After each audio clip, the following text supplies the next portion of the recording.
All right, so shortly after I had found that amazing sale where I got the SMX10 kits super cheap, and then I got the SMT kits really cheap. Yeah, they put the SMT Gravedigger on sale pretty cheap too. So the wife ordered one for me. So now we have, a ready to run monster truck and a building monster truck. So I'm going to get this guy out of the box, show you what's in here. I know probably everybody's seen this already, but hey, why not?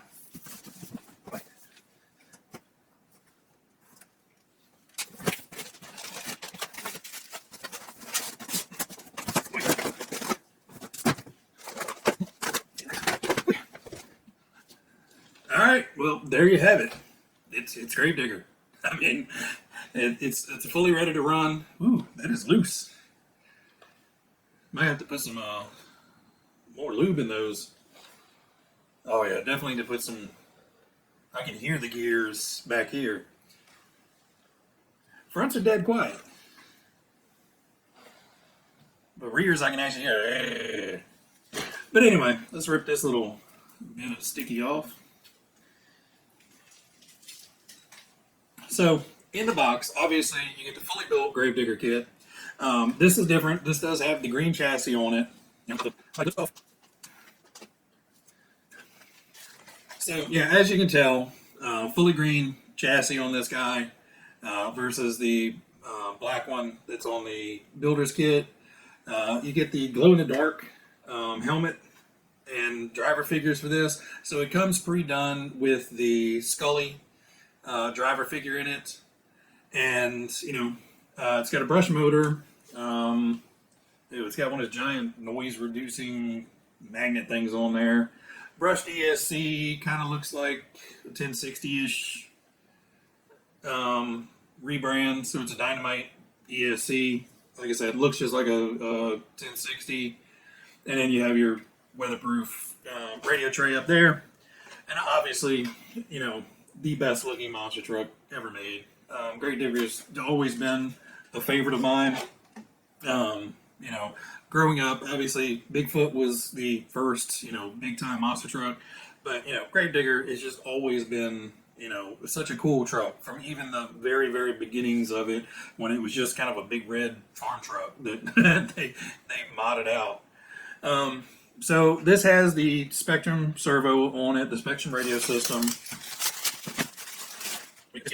All right, so you get the STX2 radio, which this is probably kind of the bottom of their line. I'm not even sure if they still offer this one anymore. It's just a big hunk of plastic, really. They could have made this radio much smaller overall.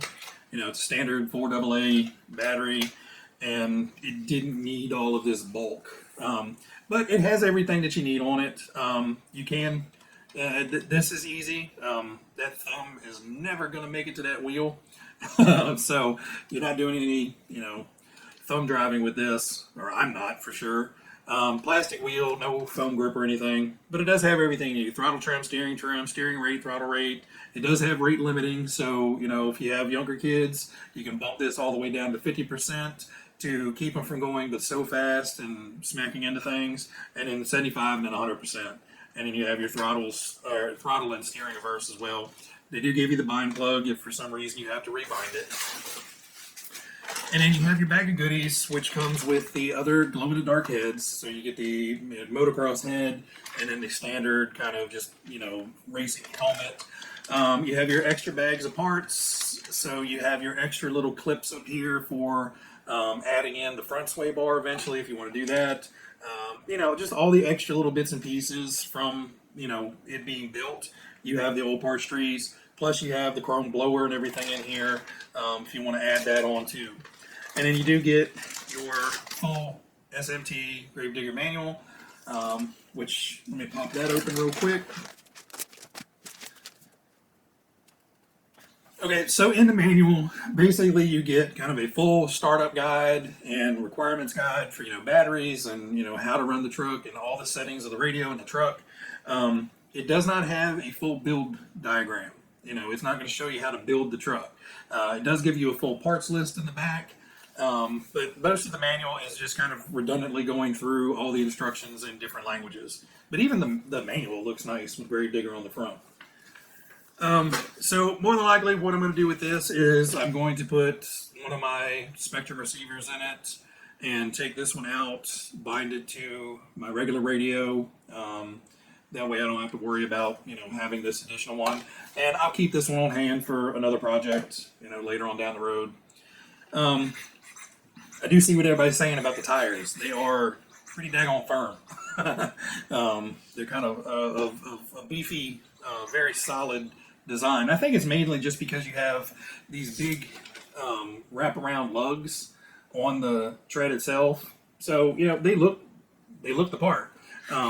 But between the foams and that heavy tread, I think adds to that rigidity of it. So, for this one is just going to be a light basher. I'm going to take this one out, have some fun with it. This one I'm going to try not to tear up the body. I want to keep Gravedigger looking nice. It's going to get scratches. I know that. There's no big deal. The one I'm building, that one's going to be more for having fun and showboating and bashing around. I'm not going to spend the money to upgrade this one as well as the one I'm building. So I'm going to focus all my upgrade budget on that one. And this one's just going to be kind of the fun basher around guy. So I'm going to shut up now, and let's go take this guy outside for a drive and see how it does.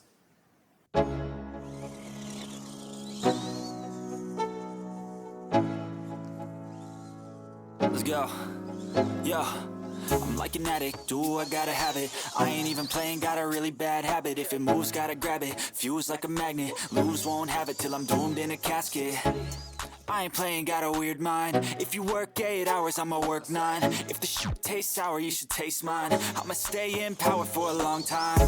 Get up, nah, I ain't a quitter. Toss me the ball, I'm a really big hitter. Big picture, I'm a straight killer. Rising the song to the highest bidder. Got juice, got gas, I'ma move fast. New shoes, new tracks, like who's that? I'm new, come back, better than last. Yeah, it's a new me, never gonna look back. I'm never gonna look back.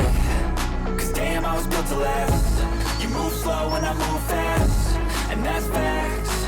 Only I can make a change. Slowly take a step today. I will never be the same.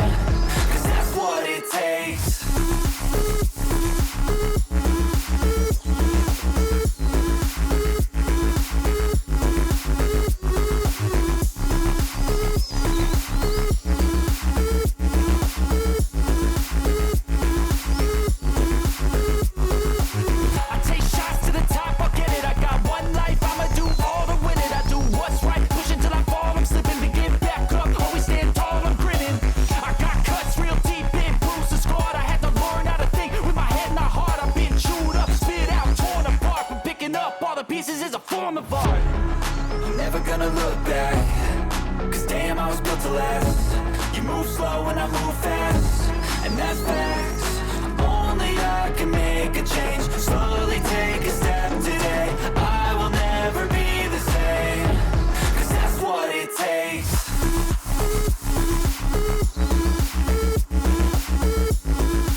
Alright guys, so we took it out for a drive. It was fun in the yard. It needs something to jump over. I need to get some jumps made. Bouncing it over the sidewalk was cool and all, but it really needs to have some, just plain wooden jumps or something just to get some air on. So I'll make some up and get some more running footage. We came back home with some Wi-Fi steering. So with these Axial servo savers, there's it depends on what type it is. I think these are the ones that have like 3 or 4 little metal springs in them. and they just kind of, you know, rock back and forth as it bends as the steering puts stress on it. Yeah, they're gone. So the inside is still connected to the servo, and the outside is still connected to the linkage. There's just none of those little springs in there to connect the two back and forth. So I don't know whether it started breaking when I came down off that jump and kind of hit the pipes, or I didn't have any steering when I went down and ended up running into the back corner. Thankfully, I have a servo saver here for the Rift that looks like it's about the same size and maybe a little bit tougher. So we'll get it fixed. We'll get it back out there. We'll get some more run with it. I am just overall disappointed with Axial's fun trucks. You know, their rock crawlers seem to be damn near indestructible.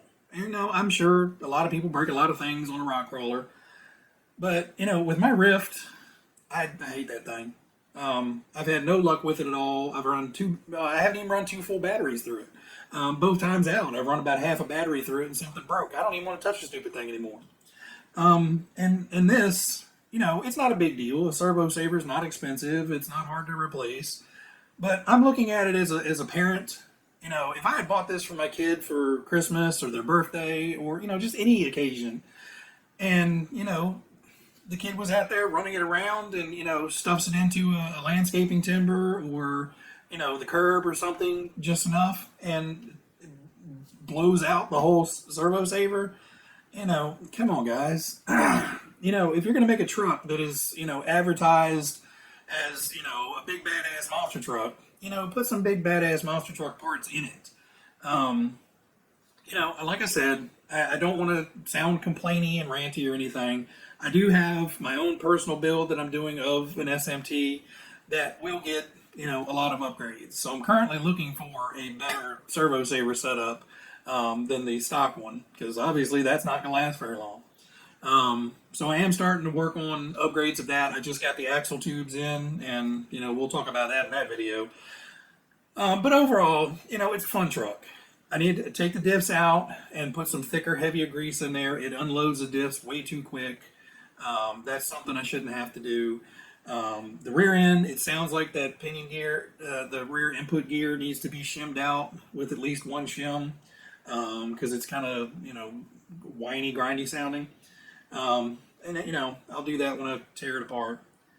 And, you know, those are typical things. There's no big deal. The one annoying thing about this is it sounds like a drill. You know, when you start up the truck and drive it across the yard, you get, it's got a weird, funny drill motor sound to it. I don't know. I mean, it's not a deal breaker by any means. It just caught me really off guard. You know, most trucks have some sort of, you know, gear whine to them. And, you know, like the Rift, it has a lot because it's got those big mod gears in them. But this, you know, I wasn't expecting any wild gear train noise, so I may have to pull the transmission out just to make sure that there's lube in there, because it is just like electric whiny or something. It's bizarre. I don't know. Overall, I love the truck. It's a gorgeous looking truck. I do want to get the front stabilizer bars for it.